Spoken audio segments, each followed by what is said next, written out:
मैं वसीम मंसूरी और आज हमारे साथ उर्दू अदब के एक बहुत ही बड़े नाम और बहुत ही बड़े बहुत खुशी है, बहुत बहुत स्वागत है आमिर सर हमारी आज की पॉडकास्ट में।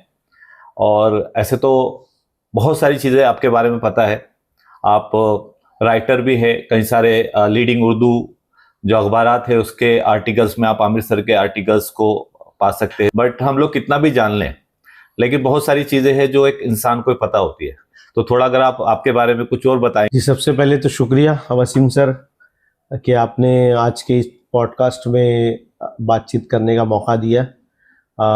मेरा ताल्लुक तो एक मुंबई का एक छोटा सा इलाका है, साउथ मुंबई का मदनपुरा, वहाँ से हमने अपनी इब्तदाई तालीम अंजुमन ख्वाहिर स्कूल में वहाँ से हासिल की। उसके बाद महाराष्ट्र कॉलेज से हमने ग्रेजुएशन किया, केमिस्ट्री से बीएससी।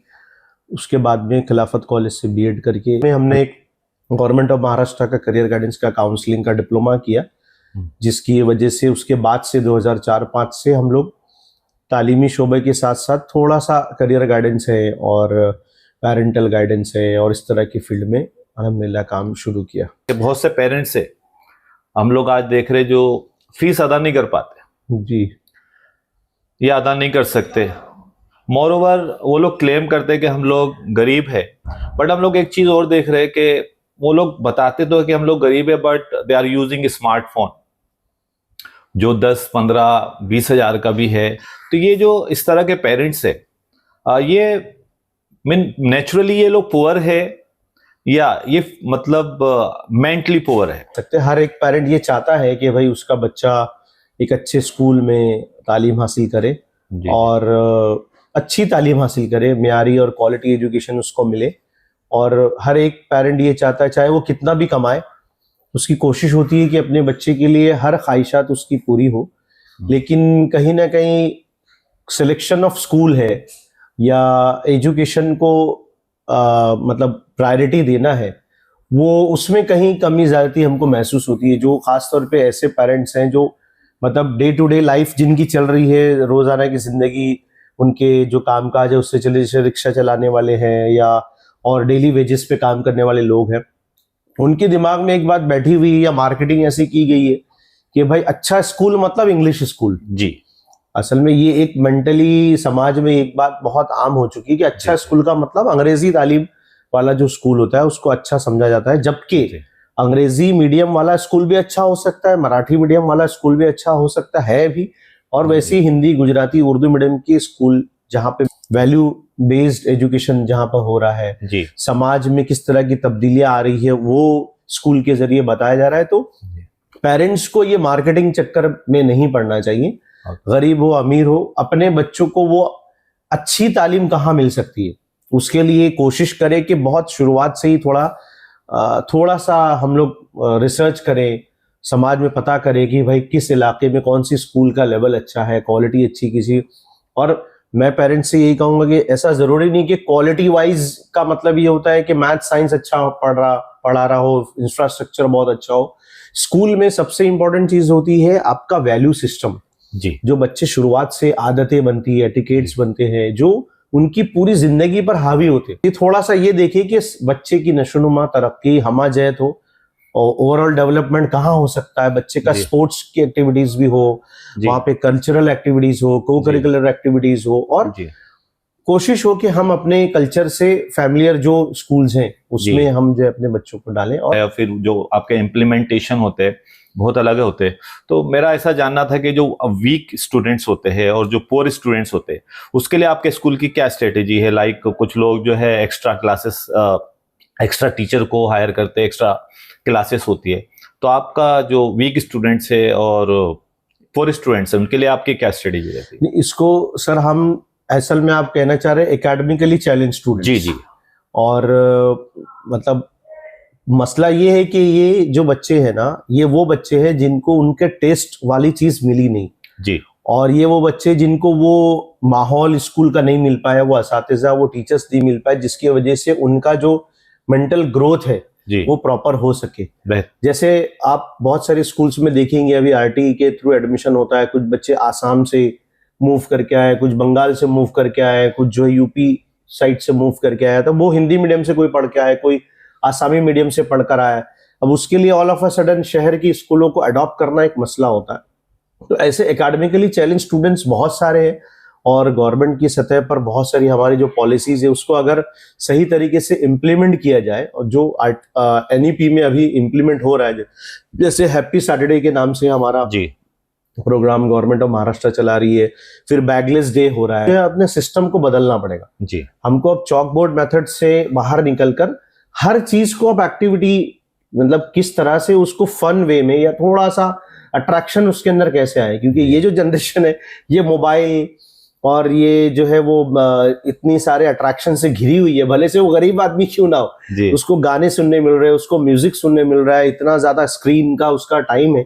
तो वो बच्चे का जो फोकस एरिया है, वो बच्चे का जो इंटरेस्ट वाला एरिया है ना, वो अब ऐसा नहीं कि आप उसको चॉक बोर्ड लेकर खाली पढ़ाएं। तो हम लोगों को कुछ करना, कुछ बताना, कुछ फिर पढ़ाना, कुछ lecture method, activity based learning, ये सिस्टम से आप लाएं। दूसरी चीज मेरा ये था कि हमारे जो बड़े क्लास के बच्चे हैं, अगर वो एकेडमिकली चैलेंज स्टूडेंट्स हैं, तो मुझे लगता है कि उनके लिए कुछ और एक्टिविटीज होना चाहिए। जैसे एंटरप्रेन्योरशिप लैब हमने हमारे स्कूल में शुरू किया जी। कैमरा सर्विलेंस का जी हाँ, मैंने वो एक वीडियो देखा था आपका, CCTV का कुछ बच्चे सीख रहे थे जी बिल्कुल। तो ऐसी कुछ एक्टिविटी, फिर हमारे वहाँ अल्हम्दुलिल्लाह हमने एक NGO से टाई अप किया हुआ है, स्पोर्ट्स विलेज फाउंडेशन, जिसने पूरा का पूरा स्पोर्ट्स के सामान, एक टीचर वहां पे डेडिकेटेड टीचर हमको मिला है। तो इससे क्या हो रहा है कि बच्चे को वैरायटी मिल रही है स्कूल, उसको खाली मैथ, साइंस, उर्दू, इंग्लिश नहीं पढ़ना है, उसको 4 चीजें और मिल रही है, जिसकी वजह से उसका परफॉर्मेंस अच्छा होता है, खुद एतमादी बनती है और बढ़ती है, और वो बच्चा कोई ना कोई फील्ड में आगे बढ़ रहा है। जैसे मैं आपको अपने एक स्टूडेंट्स के बारे में बताऊं, एक स्टूडेंट 50-55% वाला है जी, लेकिन उसने बैंड्रा स्टेशन का पूरा लाइटिंग सिस्टम उसने बनाया। Wow, that's great. तो वो लाइट कंसल्टेंट है। एक बच्चा हमारा वो भी ऐसी 50-55% मतलब पास हुआ, but he is now a physical teacher, physical trainer for police भर्ती। मतलब एक जरूरी नहीं कि आपका एकेडमिक स्कोर बहुत अच्छा हो। इंग्लिश वाली जो दुनिया हम लोग बोल सकते हैं, वहां पर इस उर्दू को बचाना तो खुद में एक चैलेंज है। तो ये किस तरह से आपने एक प्रिंसिपल के तौर पे आप कैसा देखते हैं इसको? देखिए, सबसे पहली बात कि कोई भी जबान खत्म नहीं होगी इंशाल्लाह। जो जबान इस दुनिया में चल रही है, और खास तौर पे उर्दू जबान जो है ना, ये बॉलीवुड का एक बहुत बड़ा जो तबका है, वो उर्दू के बगैर चल ही नहीं सकता। आपको कोई भी ऐसा लिरिक्स सॉन्ग जो आप देखते हैं, सुनते हैं, जिसमें आपको मजा आता है, उसमें आपको 80% 70% उर्दू के अल्फाज मिलेंगे। खाली ये कि उर्दू जो अदब है, उर्दू जो कल्चर है, उसको हम कैसे प्रोटेक्ट करें, उसके लिए हम लोगों को हमारे जो उर्दू के जो बड़े साहिबान हैं, चाहे जिनका ताल्लुक सहाफत से हो, जिनका ताल्लुक जो है वो डायरेक्टर और आर्टिस्ट टाइप के लोग हों, अदब लिटरेचर के लोग हों, शायर हों, अदीब और मुसन्निफीन हैं, इन सब लोगों को हमको अपने इदारे से जोड़ना है। वैसे जो समाज में बहुत सारी तंजीमें जो उर्दू को लेकर जो सरगर्मियां करती है, अल्हम्दुलिल्लाह हम कोशिश करते हैं कि हमारे बच्चे उसमें पार्टिसिपेट हो और उर्दू का परचम जो है वो लेकर आगे बढ़े। Part of being a principal, एक बीइंग प्रिंसिपल, आपको लगता है कि ये एक प्रिंसिपल के लिए एक रिवॉर्ड है? देखिए, सबसे इंपॉर्टेंट चीज मुझे ऐसा लगता है, जो लोग इस पोजीशन पर हैं, वो उनकी स्ट्रेंथ जो होती है ना, वो उनका स्टाफ होता है जी। और हमारे वहाँ अक्सर प्रॉब्लम ये है कि स्टाफ के साथ में, टीचर्स के साथ में उतना ज्यादा कोलैबोरेशन HMs का, प्रिंसिपल्स का, एडमिनिस्ट्रेटर्स का नहीं होता, मैनेजमेंट का नहीं होता। मेरे लिए मदनी स्कूल के प्रिंसिपल होना मेरे लिए फख्र की बात इसलिए है क्योंकि मेरे साथ मेरी पूरी टीम है। मदनी स्कूल जो भी है, जैसे आपने तारुफ में कहा, आमिर सर का तारुफ मदनी स्कूल से ही है जी। उसकी असल वजह कि हमारे स्टाफ में जो है वो दीवान यूसुफ सर है, हमारे स्टाफ में जाहिद अली सर है, हमारे स्टाफ में तहसीन मिस है, शबाना मिस है और कदीर सर है, और ऐसे आजाद सर है। सब पूरा बहुत बड़ा स्टाफ है जो डेडिकेटेड टीचर्स है। लोग हम लोग सब मिलकर साथ में काम नहीं करेंगे तो वो हमारा कोई भी जो इदारा, कोई भी कंपनी, कोई भी इंडस्ट्री ग्रो नहीं कर सकती। टीम वर्क बहुत जरूरी है। टीम वर्क बहुत जरूरी है। अल्हम्दुलिल्लाह हमारे जो साबिक प्रिंसिपल्स हमको मिले जी, हम लोग सब उनको के लिए दुआएं करते हैं। चाहे बाजी हमारी जुलेखा नख्तारे मैडम है, उसके बाद में रेहाना मिस हैं, और हमारा जो मैनेजमेंट है, हमारी रियाज भाई है, हमारे जो जितने भी, इन सब का यही मानना है कि भाई ये एक घर परिवार की तरह ये फैमिली है जी, और हम लोग को जिम्मेदारी मिली अलग अलग। हम ऐसा नहीं कि दी बॉस बनकर हमको काम करना है, बल्कि हमको सबको लेकर काम करना है। और अल्हम्दुलिल्लाह हमारे वहाँ सारे टीचर्स अपनी खुद रिस्पॉन्सिबिलिटी तय करके, जैसे एंटरप्रेन्योरशिप लैब का है काम, या फिर कोई कल्चरल एक्टिविटीज हो, स्पोर्ट्स हो, या कोई और काम हो, अल्हम्दुलिल्लाह सारे लोग साथ में मिलकर काम करते हैं। और कोई स्कूल का टीचर किसी और एक्टिविटीज में, किसी और सरगर्मी में स्कूल को रिप्रेजेंट करता है, एज अ जज बन के जा रहा है जी, एज अ वो मेंटर बनकर जा रहा है, एज अ फैसिलिटेटर बनकर वो जा रहा है, तो वहां पर एक तो स्कूल को रिप्रेजेंट कर रहा है और वो 4 चीजें सीख कर आ रहा है जी, और वो फिर अपनी स्कूल में वो सारे आइडियाज को इम्प्लीमेंट करना है। तो हमारे प्रिंसिपल्स थोड़ा सा रिजर्व होते हैं कि हमको इधर नहीं भेजना, उधर नहीं भेजना, सबकी आदत खराब हो जाएगी। तो मुझे ऐसा लगता है कि हम लोग बाहर भी भेजें। और चौथी चीज एक्सप्लोर करना जरूरी है। चौथी चीज मैं जैसी प्रिंसिपल बना, हमने रईस स्कूल का पूरा विजिट किया जी। उसी तरह से और 2-3 स्कूल्स का हमने विजिट किया। हमने जो है वो मीरा रोड की जो रॉयल स्कूल उसका विजिट किया, और भी कई स्कूल्स हमने विजिट किया और साथ में विजिट किया कि वहां क्या सरगर्मियां चल रही। क्योंकि आप देखिए जमाना गिव एंड टेक का है जी। आप अपनी कुएं के मेंढक हैं, आप उसी के अंदर रहकर अपनी जिंदगी दुनिया पूरी कर लेंगे और आपका स्कूल सबसे अच्छा है या जो भी है, ऐसा नहीं। आप देखिए लोग कम रिसोर्सेस के साथ में कहाँ लेकर जा रहे हैं अपने इदारों से। अल्हम्दुलिल्लाह हमने अपने टीचर्स के साथ काम करके, कम से कम हमारे स्कूल में 4 NGOs काम करती हैं जो हमारे बहुत सारे रिसोर्सेस हमको प्रोवाइड कर रही। तो अगर हम लोग टीम वर्क में काम करें तो मेरे ख्याल से काफी काम हो सकता है। बिल्कुल बिल्कुल। और एक बहुत अच्छी चीज मुझे आपने बताया कि जो एक बॉस प्रिंसिपल को नहीं होना चाहिए, बिकॉज ये बॉस और लीडर में बहुत फर्क होता है। लीडर लीड करता है और बॉस जो है वो कहीं ना कहीं ऑर्डर करता है। तो ये बहुत अच्छी बात आपने कही। ऐसे बहुत सारे ट्रांसफॉर्मेशन आप आपके स्कूल में लेकर आए, फिर भी हमारा एक क्वेश्चन आपसे है कि what is your vision for the school future? देखिए हमारा विजन तो यही है कि हमारे जो स्टूडेंट्स हैं, हमारा जो मतलब 1300 बच्चे अभी हमारे सेकेंडरी में 1350 प्लस हैं, उसी तरह हमारे प्राइमरी को अगर मिला ले तो 2200 से ज्यादा बच्चे हमारे कैंपस में बढ़ रहे हैं। ये सारी फैमिलीज की मेंटल ग्रोथ, उसी तरह से उनका सोशल डेवलपमेंट, उनका माशरे में एक से हो, और ये हमारे बच्चे जो है वो कुछ मुनफरिद हो बाकी की दूसरी इदारों से जो बाहर निकलता है, वो जो है एक अच्छा मुसलमान होगा, एक अच्छा शहरी होगा, एक अच्छा हिंदुस्तानी होगा।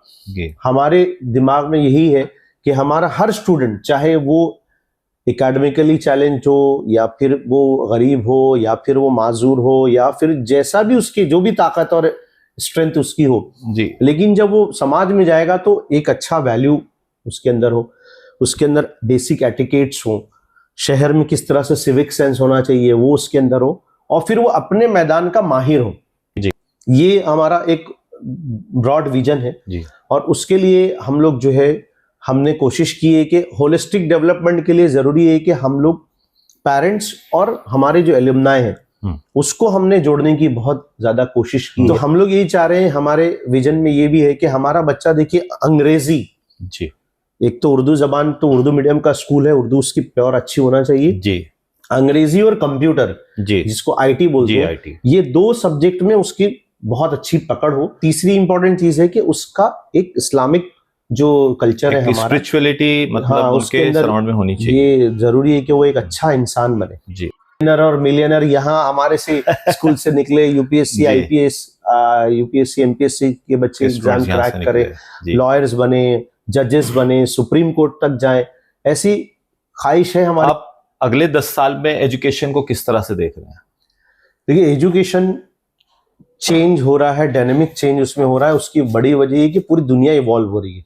आज से 5 साल पहले मेरा जो फोन था और आपका जो फोन था और अभी का जो 5 साल वाले बाद वाला जो फोन है, हर दिन टेक्नोलॉजी आप देख रहे हैं, मतलब हर मोमेंट पे तब्दीली आ रही है।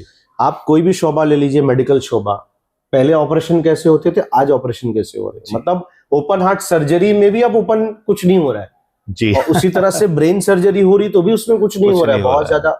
उसी तरह से आप एयरलाइंस इंडस्ट्री देख लीजिए जी, और एयरक्राफ्ट कैसे बन रही है, और रॉकेट साइंस कहां पर, स्पेस साइंस किधर चला गया है। आप रोड और सेफ्टी टेक्नोलॉजी आप देखिए, किसी ने सोचा नहीं था कि मुंबई में से आप निकलकर पनवेल पहुंचना है, आप 20-25 मिनट में, आधे घंटे में पहुंच जाएंगे, अटल सेतु आपको पहुंचा देगा जी। आपने सोचा नहीं होगा कि वो मुंबई शहर जिसके नीचे पूरा ड्रेनेज सिस्टम है, पूरा का पूरा इलेक्ट्रिसिटी का सिस्टम है, वहां पर टनल से ट्रेन जाएगी, जो पॉसिबल हो चुकी है। मतलब एक इनकलाबी कैफियत है पूरे दुनिया के अंदर, तो उससे हमारा एजुकेशन सिस्टम कैसे अछूता रह जाएगा। तो एजुकेशन सिस्टम भी बहुत तेजी से तब्दील हो रहा है। हम लोगों को हमारे बच्चों को 4 C's पर हमारे बच्चों को काम करना चाहिए, जिसमें क्रिएटिविटी है और कोलैबोरेशन है, कम्युनिकेशन है और क्रिटिकल थिंकिंग है। उसी तरह से लीडरशिप क्वालिटी जिसको बोलते हैं, इमोशनल जो इंटेलिजेंस है, ये जो 5, 6, 7, 8 क्वालिटीज हैं वो हमारे बच्चों के अंदर कैसे आए। तो वो जो अल्टरनेटिव सिस्टम होगा जो डेवलप होगा वो हमको एनईपी के जरिए मिल रहा है, लेकिन वो कितना मतलब स्कूल लेवल तक जाएगा, नीचे जाएगा। अपार्ट फ्रॉम एजुकेशन सिस्टम, हम as a principal, as a management, as a school teacher कैसे वो सिस्टम को फैसिलिटेट करें हमारी स्कूल में, ताकि बच्चा एक्सप्लोर करे। जी, हम लोग कोशिश कर रहे हैं कि हमारे स्कूल का जो एक प्रोग्राम ऐसा हो कि जिसमें फॉरेन के स्टूडेंट्स से हम अपने बच्चों को, फॉरेन का एक स्कूल होगा, जापान का या अमेरिका का या सऊदी अरब का, जैसे हमारी एक बच्ची है, वो टीचर है एक इस्लामिक स्कूल में यूएस के अंदर। जी, हम कोशिश कर रहे हैं कि उसकी क्लास के बच्चों को हमारी स्कूल के बच्चों से कम्युनिकेट करवाएं। ओके। फिर हमने अभी एक प्रोग्राम किया कि हमारे बच्चे 7 अलग अलग कंट्रीज में थे। एक बच्चा दुबई में था, एक बच्चा ओमान में, एक बच्चा यूएस में, एक जर्मनी में, एक इंग्लैंड में। वो सबको एक ही वक्त में जमा किया। पूरा यूनिवर्स आपने क्रिएट किया यहीं पे। कोशिश की है कि भाई देखिए आज ग्लोबली हर चीज पॉसिबल है, और आपको वो प्रोग्राम करने में क्या खर्चा है? कुछ नहीं, पूरा ऑनलाइन है। जनरेशन जो है ना बहुत मनचली है, मतलब बहुत वोलाटाइल है, बहुत शॉर्टकट चाहती है, बहुत तेजी से इनको बस मतलब वो है ना 10 मिनट के अंदर मैगी, 2 ओवरनाइट सक्सेस। तो वो ये जो इम्पेशेंट जनरेशन है ना, इसको संभालना और इसको सही डायरेक्शन देना, इनके एनर्जी को चैनलाइज करना एक बहुत बड़ा टास्क है। तो उसके लिए टीचर्स को अपने ऊपर और पूरे के पूरे सिस्टम को, स्कूल और कॉलेज में, सिर्फ स्कूल की हद तक नहीं बल्कि कॉलेज के सिस्टम को भी बदलना होगा। पेरेंट्स के लिए आपका क्या मैसेज है कि वो घर पे भी बच्चों के लिए क्या करें? देखिए आज के ज़माने में सबसे जैसे बड़ा टास्क जो है ना, टीचिंग फील्ड जैसे एक मुश्किल टास्क है ना, वैसे ही पेरेंटिंग एक बहुत मुश्किल टास्क है आज के ज़माने में।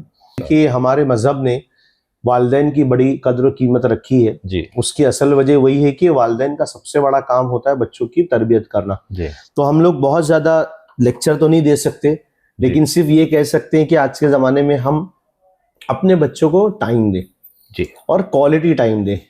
थोड़ा सा अपने वक्त को मैनेज करें। मैंने IIT बॉम्बे में हम अपने बच्चों को लेकर गए तो हमने देखा वहाँ पे 4 साल का बच्चा, 5 साल का बच्चा भी एक मम्मी के साथ, एक डैडी के साथ में आया हुआ है, विजिट कर रहे हैं। वो क्यों अपने 5 साल के और 4 साल के बच्चों को दिखा रहे रोबोट्स क्या होता है, ड्रोन्स क्या होते हैं और ये टेक्नोलॉजी।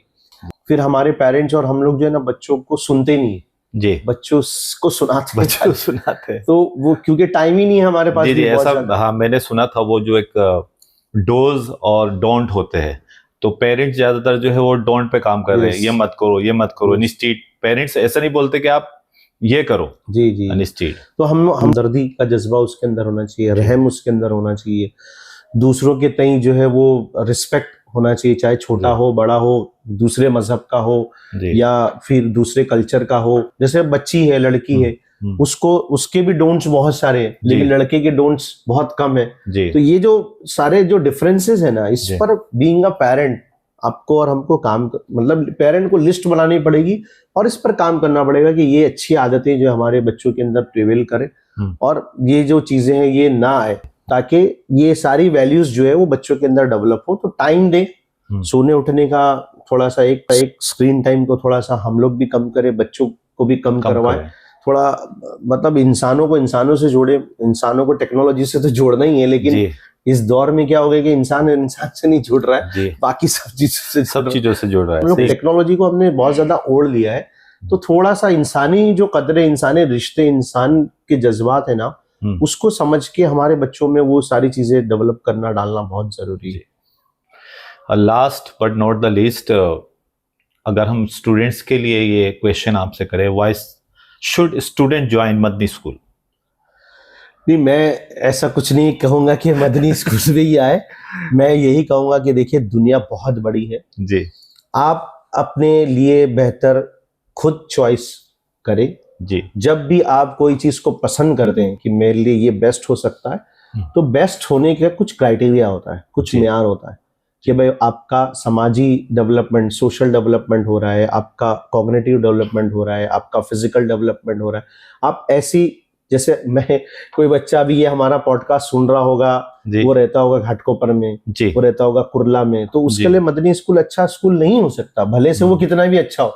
हाँ, क्योंकि ट्रैवल करना बैरियर आएगा उसको। आप क्या देखें कि जहां पर आपके बच्चे के अंदर ये सारे डेवलपमेंट के काम हो रहे हैं जी, मैक्सिमम उसका एक्सपोजर उसका हो रहा है, ऐसी जगह पर आप डालिए। अल्हम्दुलिल्लाह सारे इलाकों के अंदर अच्छे स्कूल्स हैं। हाँ, जोगेश्वरी में अगर आप रहते हैं, वेस्ट में रहते हैं, तो मैं जरूर कहूंगा ईस्ट वेस्ट के बच्चों को कि वो यहाँ आए।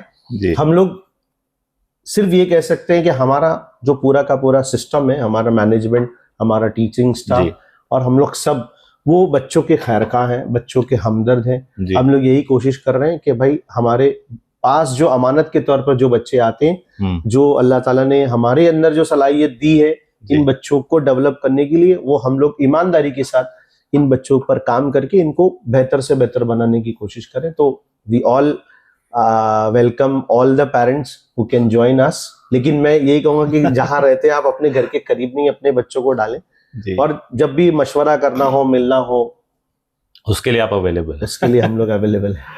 बहुत बहुत शुक्रिया आमिर सर आपका कीमती वक्त देने के लिए।